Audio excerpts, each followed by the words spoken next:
Assalamualaikum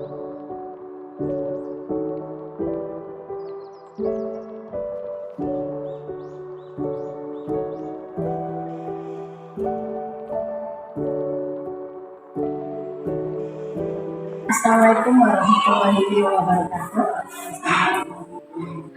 Apa kabarnya prinsip pagi ini? Alhamdulillah sehat. Seperti yang terlihat semangat untuk menghadapi siswa-siswa.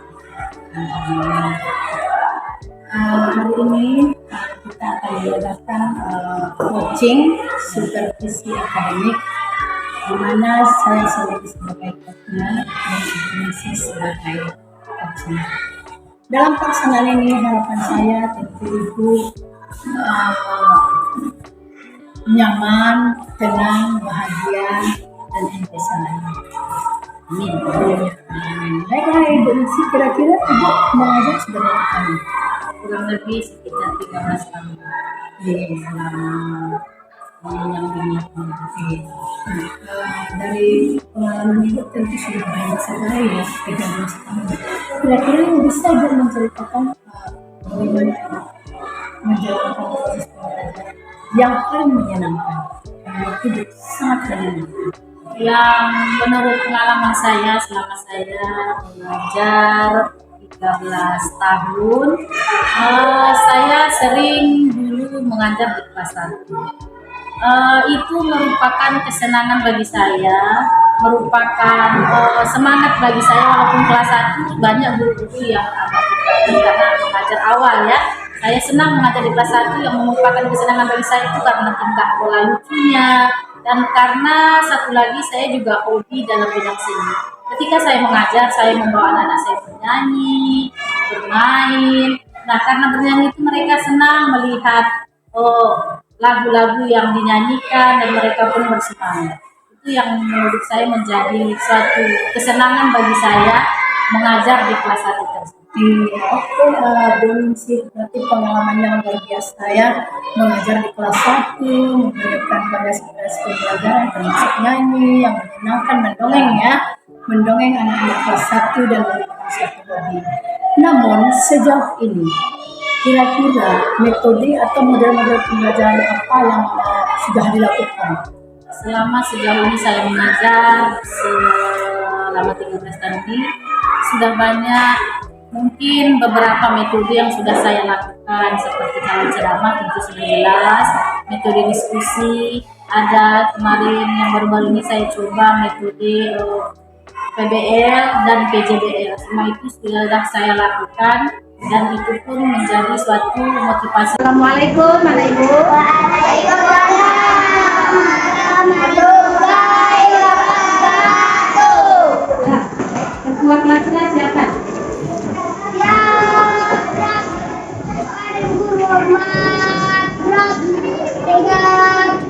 Berdoa dimulai.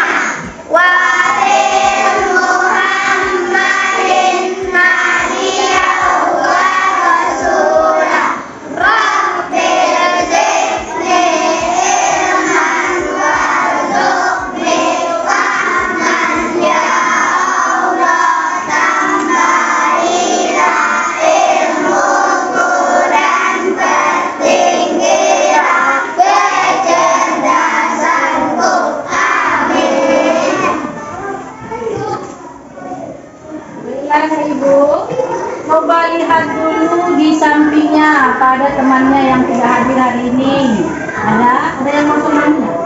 Ada. Ada Pak? Marta, teman? Raidan Damang. Iris, Demak. Ya. Nah, sebelum kita memulai pelajarannya, Ibu mau tanya, bagaimana kabar anak Ibu hari ini?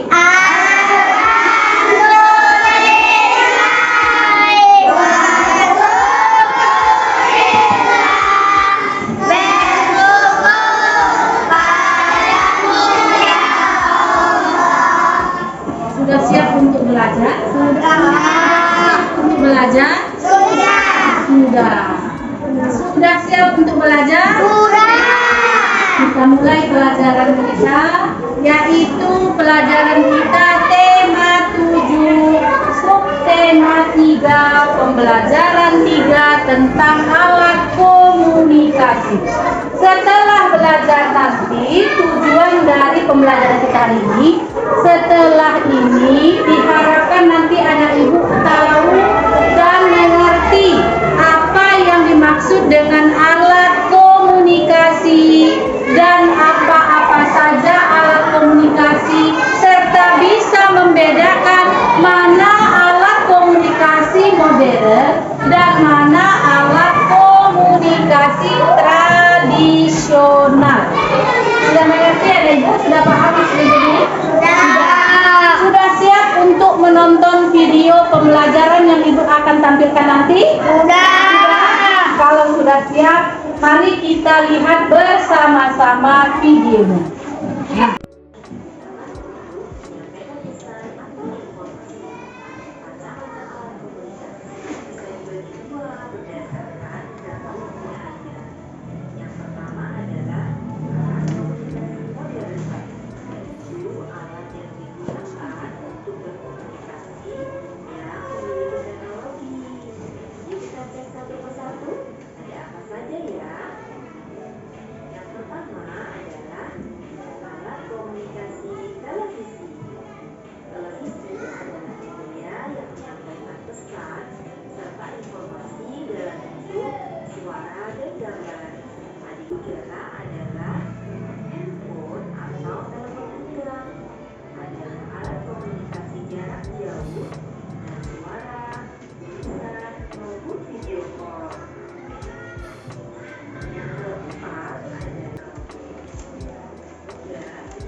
Sudahkah melihat tadi tentang video yang berkaitan dengan alat komunikasi? Dari video tadi, siapa anak ibu yang masih ingat apa yang dimaksud dengan alat komunikasi tersebut? Bagus. Bagus. Alat atau pesan untuk menyampaikan pesan atau informasi. Alat yang digunakan untuk menyampaikan pesan atau informasi. Beri tepuk tangan untuk teman kita. Nah, dari video tadi juga ibu ingin bertanya, apakah anak ibu tahu tadi alat komunikasi dibedakan menjadi berapa? Itu ada dua. Berapa? Dua. Ya, ada dua alat komunikasi tadi dibedakan menjadi dua. Apa saja? Alat komunikasi modern. Kemudian? Iya, bagus. Yang pertama tadi katanya yang modern. Yang kedua ya tradisional.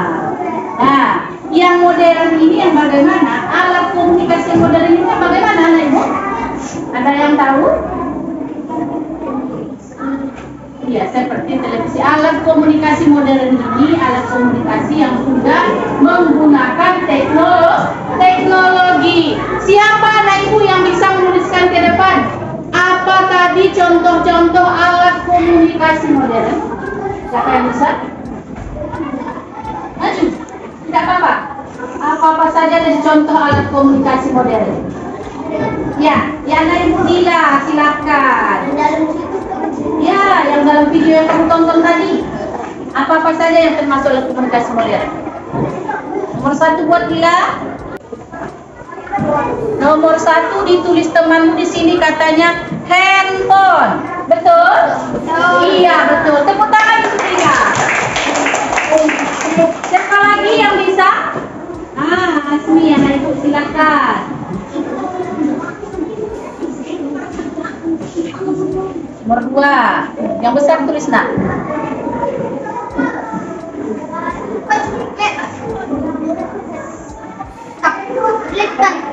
Laptop. Iya. Ada laptop katanya. Siapa lagi yang bisa? Nah, siapa ini nanti Eca. Siapa ini nanti Eca.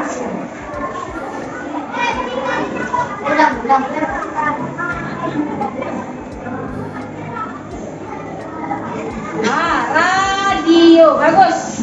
Anak Ibu Eca.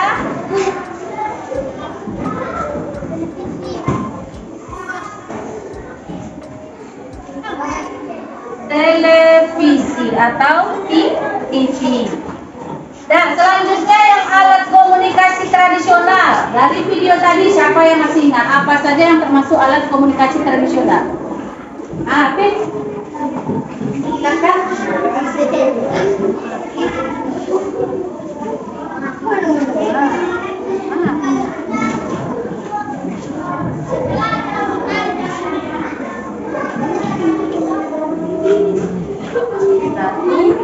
Lonceng. Nomor 1 kata Afif lonceng. Ya, bagus. Siapa lagi? Iqbal, silakan nak.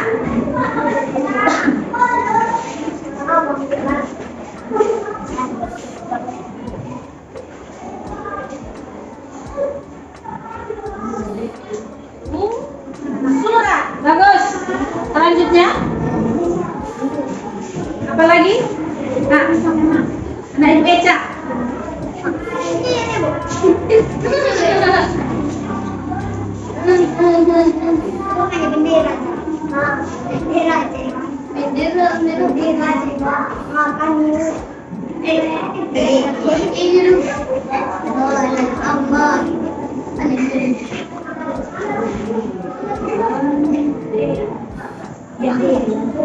Bendera. Apa masih ada lagi? Ada lagi? Ada. Ada bendera. Bukan.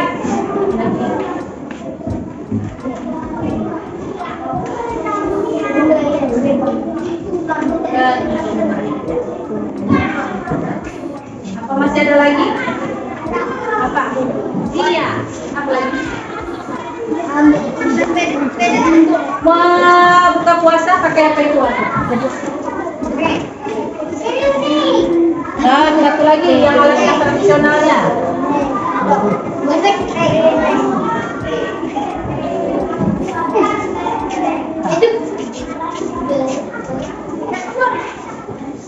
Iya, bagus. Inilah macam-macam alat komunikasi yang mana ada alat komunikasi yang modern dan alat komunikasi yang tradisional. Kalau yang modern berarti ini alat komunikasi yang sudah menggunakan teknologi. Sedangkan yang modern, yang tradisional ini masih tidak menggunakan teknologi, yaitu masih manual namanya. Ya. Kemudian tadi katanya di alat komunikasi modern ada handphone. Dulu sebelum adanya handphone, orang menggunakan alat komunikasi untuk menyampaikan pesan itu hanya dengan alat komunikasi sederhana seperti telegram. Seiring perkembangan zaman, telepon itu kemudian menjadi lebih canggih, lebih modern, yang lebih dikenal dengan namanya handphone atau telepon genggam. Anak ibu, siapa yang tahu pencipta atau penemu telepon? Siapa yang tahu penemu telepon? Alexander Graham Bell. Alexander Graham Bell itulah penemu telepon. Tetapi pada waktu itu jaraknya hanya sekitar 8 menit. Tapi sekarang, dulu waktu telepon genggam belum sampai saat sekarang ini, mereka hanya bisa mendengar pesan suara. Tapi sekarang kita bisa bukan hanya mendengarkan pesan suara, tapi bisa mengirimkan surat atau SMS, atau sekarang juga bisa menggunakan namanya video call. Bukan hanya suara, tapi bisa kita lihat gambar dan tatap muka langsung. Nah, untuk saat ini kita akan mencoba membuat telepon sederhana dengan menggunakan ini dia, alat komunikasi sederhana yang nantinya kita kerjakan secara berkelompok. Bagaimana cara pembuatannya sesuai dengan yang ada petunjuknya di buku kamu masing-masing. Nanti kita kerjakan secara berkelompok. Yang mana bahan-bahannya ini ada 2 kaleng. Kemudian nanti ada benang untuk sebagai penyambung suaranya. Nanti kita akan cobakan bersama-sama. Bagaimana anak ibu? Siap untuk mencobakan membuat alat komunikasi sederhana, telepon sederhana? Siap atau tidak? Siap. Mari kita kerjakan bersama-sama sesuai kelompok yang sudah ibu bagikan.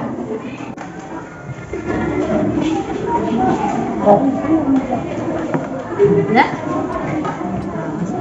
Dalam. Teruskan.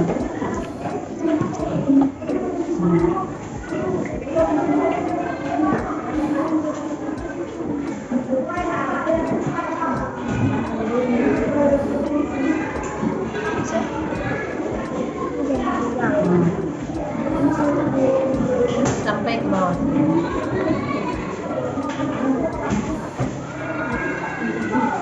Nah, ini kelompok harimau sudah selesai mengerjakan satu alat komunikasi sederhana. Halo. Apa?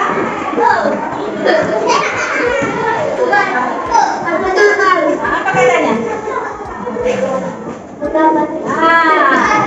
Inilah alat komunikasi yang sudah kita buat, yang sudah kita gunakan. Untuk seperti inilah alat komunikasinya. Beri tepuk tangan untuk kita.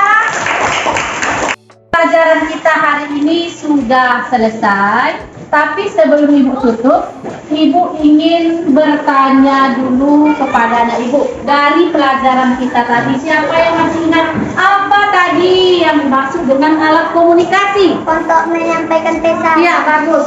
Suatu alat yang digunakan untuk menyampaikan pesan atau informasi. Bagus. Kemudian tadi alat komunikasi dibedakan menjadi berapa? Dua. Apa saja tadi? Modern dan tradisional. Coba sebutkan anak ibu salah satu contoh alat komunikasi modern. Telepon. Televisi. Alat komunikasi tradisional? Lonceng. Iya, bagus. Berarti anak ibu masih ingat ya. Nah, setelah belajar tadi bagaimana perasaannya? Senangkah atau sedihkah? Berikan jempol untuk ibu dulu. Untuk kita semua. Iya, bagus. Tepuk tangan untuk kita semua. Sebelum kita tutup pelajaran kita, sebaiknya kita baca doa dulu sebelum kita nanti pulang. Siapkan dulu anak ibu. Rifki, kita pimpin temannya sama-sama untuk membaca doanya. Alhamdulillah. Ya.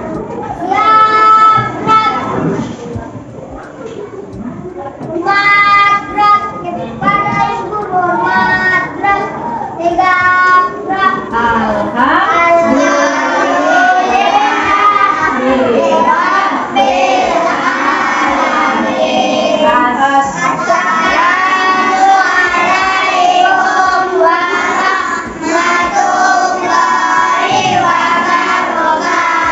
Waalaikumsalam warahmatullahi wabarakatuh. Silakan pulang anak ibu, hati-hati di jalan.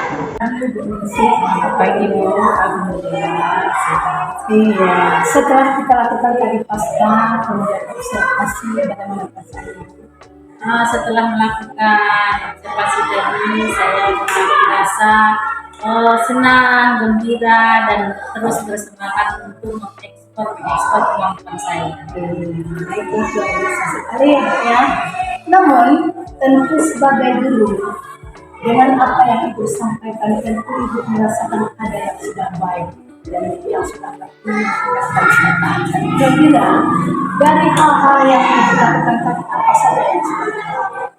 Ya, menurut saya sudah baik di sini. Saya sudah mencobakan bagaimana yang dimaksudkan atau yang diinginkan dalam metode organisasi itu menampilkan suatu konten.